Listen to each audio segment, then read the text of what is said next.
रविशंकर प्रसाद।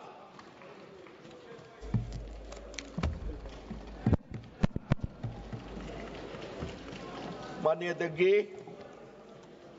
मैं बहुत कृतज्ञ हूं कि मुझे इस महत्वपूर्ण बिल पर बोलने का अवसर दिया गया है।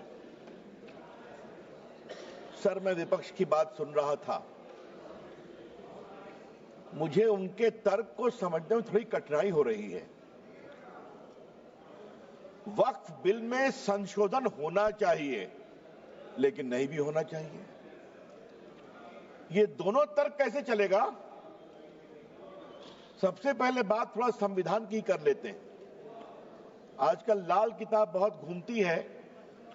जब भी कोई विषय होता है, संविधान की लाल किताब दिखाते हैं। सर, हम संविधान की हरी किताब लेकर के आए हैं जो संसद में रखी हुई है, तो मैं इसी को दिखाऊंगा आज।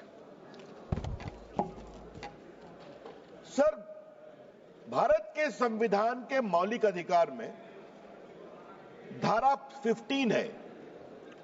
धारा 15 में लिखा हुआ है कि महिलाओं के साथ कोई विभेद नहीं होगा और सरकार महिलाओं के विकास के लिए कानून बना सकती है। तो अगर यह वक्फ बिल देश की खवातीनों के विकास के लिए, वक्फ में उनकी भूमिका के लिए यह कानून लाया जा रहा है, तो यह कानून गैर संवैधानिक कैसे हो गया भाई?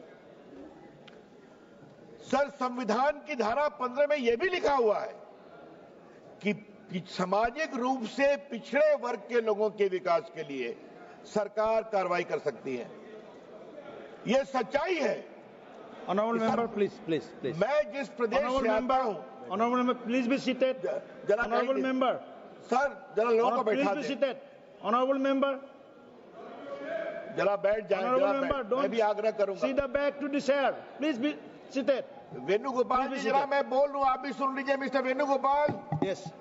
Mister Venugopal ji, I am speaking, kindly have some attention to me. बैठिए।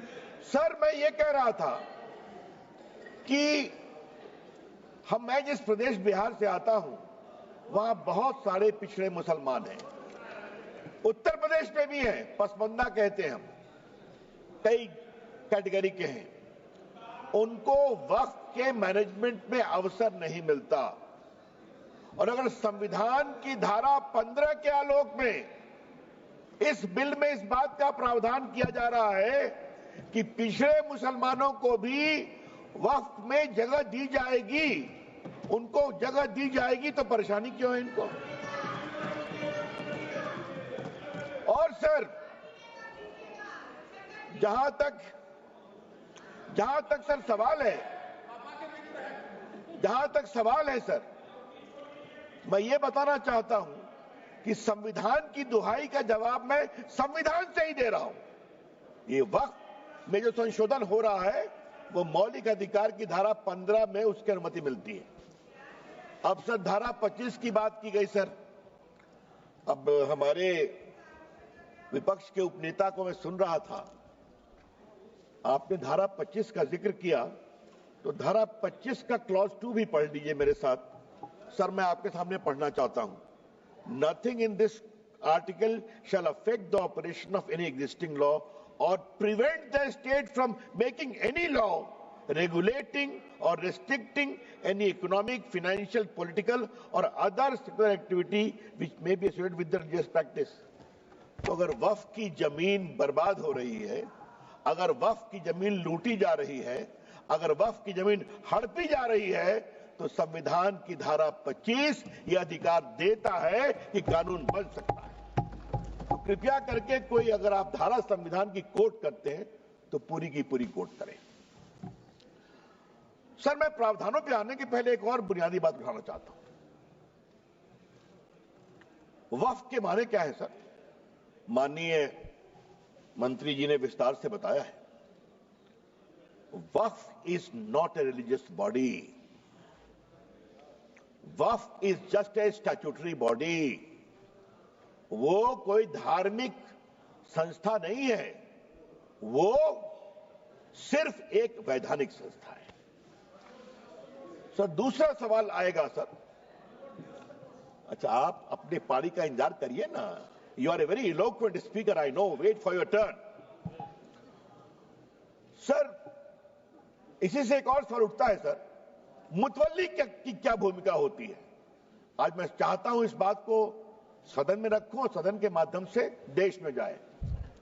सर, मुतवल्ली को सिर्फ मैनेजर बोलते हैं सर, और ये मैं नहीं बोल रहा हूं, मैं इस्लामिक लॉ के एक बहुत बड़े scholar, Mulla law of Mohammedan law, इस किताब के मैं 3 लाइन कोट करूंगा sir.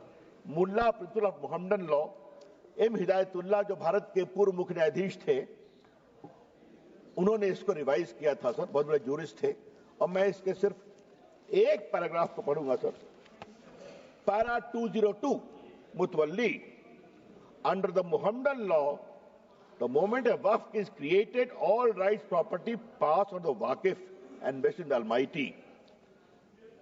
The mutawalli has no right in the property belonging to the waqf. The property is not vested in him. He is not a trustee. He is merely a superintendent or a manager. तो मुतवल्ली साहब ये 8 लाख की property के खाली manager हैं, और क्या हो रहा है? तो क्या सरकार खामोश है? अगर वक्फ देने वाले की प्रॉपर्टी लूटी जा रही है तो क्या खामोशी चलेगी सर? ये तो नहीं चलेगी। सर, कुछ और मैं बुनियादी सवाल उठाना चाहता हूं सर इस बहस में, जो उठना चाहिए।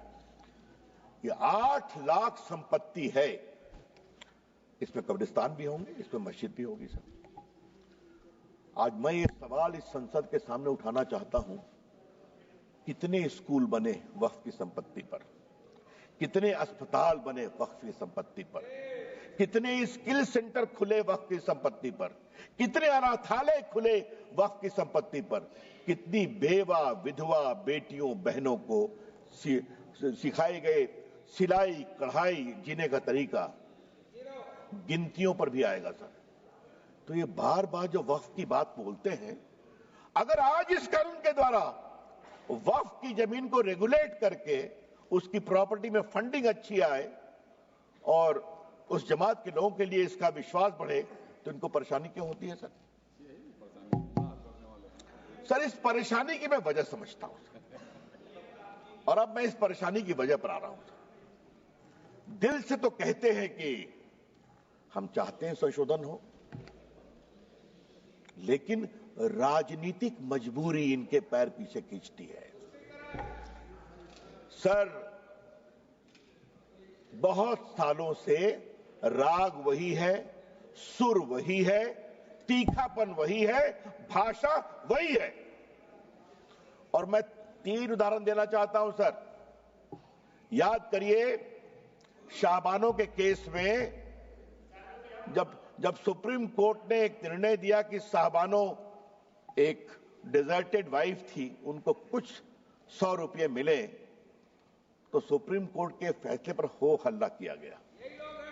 यही लोग हैं। और सर, उस समय राजीव गांधी इस देश के प्रधानमंत्री थे, 400 का बहुमत था, मात्र एक बेवा मुस्लिम 75 साल की महिला को कुछ 100 रुपये दिए गए, क्या हंगामा खड़ा कर दिया गया। और सर, आज जब मैं शाहबानों पर बात कर रहा हूं सर, तो मुझे अपने दोस्त आरिफ मोहम्मद खान के बारे में कुछ बोलना है सर। वो आपकी सरकार में मंत्री थे, उनका 2 दिन ऐतिहासिक भाषण हुआ था इसी सदन में कि सुप्रीम कोर्ट का फैसला अच्छा है। एकाएक हंगामा गया, राजीव गांधी हिल गए, डोल गए, कहे तुम वापिस हो जाओ, हम कानून ला रहे हैं सुप्रीम कोर्ट के निर्णय को उलटने के लिए। ये भी हमने देखा है ना सर। शाहबानों के बाद यात्रा आती है साराबानों तक सर, 3 तलाक पर। 3 तलाक को लेकर सर इतनी परेशानी थी, मुस्लिम महिलाएं गई थी कोर्ट में, और सर मैं हाउस में आज कहना चाहता हूं, 2 साल तक इनकी सरकार ने सुप्रीम कोर्ट में जवाब नहीं फाइल किया, ताकि मामला लटकता रहे। और आज सर मैं बड़े गर्व के साथ कहता हूं कि जब 14 में सरकार आई, तो माननीय प्रधानमंत्री जी ने मुझे कानून मंत्री बनाया था, तो फाइल आई कि सरकार जवाब फाइल करना है, सुप्रीम कोर्ट डांट लगा रहा है। तो मैं गया प्रधानमंत्री जी के पास, तो तो उन्होंने कहा जाओ कोर्ट के अंदर और कोर्ट के बाहर खड़े हो जाओ कि नरेंद्र मोदी की सरकार 3 तलाक की पीड़ित बनकर खड़ी है। सर, आज मैं all India Muslim personal law के बारे में कुछ कहना चाहता हूं, बोर्ड के बारे में। सुप्रीम कोर्ट में जब 3 तलाक के मामले की सुनवाई चल रही थी तो all India Muslim personal law board ने कहा कि आप फैसला मत करिए, हम एक निकाहनामा बनाएंगे और पूरे देश में घुमाएंगे कि निकाह करते समय 3 तलाक नहीं दोगे, ये शर्त रखोगे। सर, याद करिए, कानून बना, इसी all India Muslim personal law board ने पूरे देश में 3 तलाक के खिलाफ एक बहुत बड़ा आंदोलन करने का, उकसाने का काम किया। ये भी, और ये लोग सब लोग खड़े हो गए, सब लोग खड़े हो गए। सर, तीसरा मामला धारा 370 की समाप्ति का, यही बिल आया था ना सर, माननीय गृह मंत्री बैठे हैं ना, हिम्मत दिखाई थी ना, सब लोग एक थे ना। देश टूट जाएगा, देश में आग लग जाएगी। आज 370 समाप्त हो गया, आज कश्मीर का विकास हो रहा है, जम्मू का विकास हो रहा है, पूंजी निवेश हो रहा है। और सर, याद करिए, अभी जो चुनाव हुआ है, एक भी बूथ पर रिपोल नहीं हुआ जो उमर अब्दुल्ला की सरकार बनी है। जहां पाकिस्तानी झंडे लहराते थे, आज वहां लाल चौक में तिरंगा लहराता है और भारत माता की जय बोलते हैं। सर, ये बात मैं क्यों बोल रहा हूं? सर, ये बात मैं क्यों कह रहा हूं? सर, मैंने 86 से 20 तक की कहानी बताई। स्वर वही है, सुर वही है, तलखी वही है, चाहे संशोधन लाओ वक्फ में, चाहे लाओ 370 में। तो हम ये भी कहना चाहते हैं कि अब ये नहीं चलेगा, और बड़ी जिम्मेदारी से कहना चाहता हूं। सर, एक सवाल उठाने की इच्छा होती है, वोट बैंक के लिए देश कहां तक जाएगा? क्यों जाना चाहिए? सर, आप याद करिए, मैं कहना चाहता हूं, सीए पर क्या क्या तूफान खड़ा किया गया। आप जो बाहर से हिंदू थे, सिख थे, क्रिश्चियन थे, उनको भारत लाया गया, उसका कोई असर हिंदुस्तान के मुसलमानों पर नहीं था, फिर भी तूफान खड़ा किया गया। और आज फिर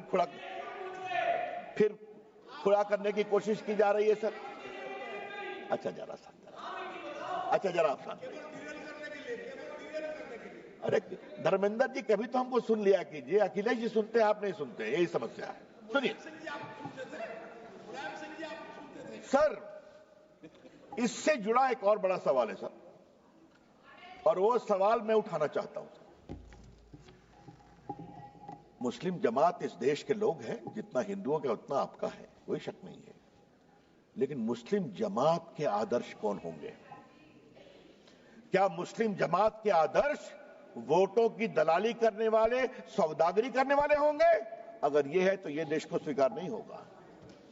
हम बहुत विनम्रता से कहना चाहते हैं, मुस्लिम समाज के आदर्श होंगे मौलाना अबुल कलाम आजाद, डॉक्टर एपीजे कलाम, अब्दुल हमीद, अशफाकुल्ला खान, रसखान, कबीर, मलिक मोहम्मद जायसी। जब मोहम्मद शमी फास्ट बॉलिंग करके आउट करता है, पूरा देश ताली बजाता है। और जब सानिया मिर्जा टेनिस में भारत का नाम ऊंचा करती है, हम सभी खुश होते हैं। ये तय करना पड़ेगा। हमें लगा था कि 25-30 साल के बाद वोटों की सौदागरी कुछ बंद होगी, लेकिन अभी तक बंद नहीं है। कभी तो आप लोग निकलिए उससे बाहर। ये देश बदल रहा है और उनकी संख्या देख रहे हैं। कांग्रेस कहां थी, कहां चली आई? अखिलेश जी, देखिए आप। और सर, एक बात और मैं आज बताना जरूरी है सदन के स्मृति के लिए। राजीव गांधी को 400 सीट मिली, शाहबानों में वो इन लोगों के सामने झुके। उसके बाद आज तक कांग्रेस को बहुमत नहीं मिला। याद करिए आप, देश की हवा कहां बह रही है, समझिए अखिलेश बाबू। और हमको आप इतना आलोचना करते हैं, नरेंद्र मोदी जी को एक बार पूर्ण बहुमत मिला, दूसरी बार पूर्ण बहुमत मिला। आप लोगों ने संविधान का कुछ मिसलीड करके धोखाधड़ी करके यूपी में कुछ गड़बड़ किया, जनता को समझ में आ गया तो हरियाणा जिता दिया, फिर आपके महाराष्ट्र जिता दिया, फिर दिल्ली जिता दिया और अब बिहार भी जिताने वाले, निश्चित रहिए आप।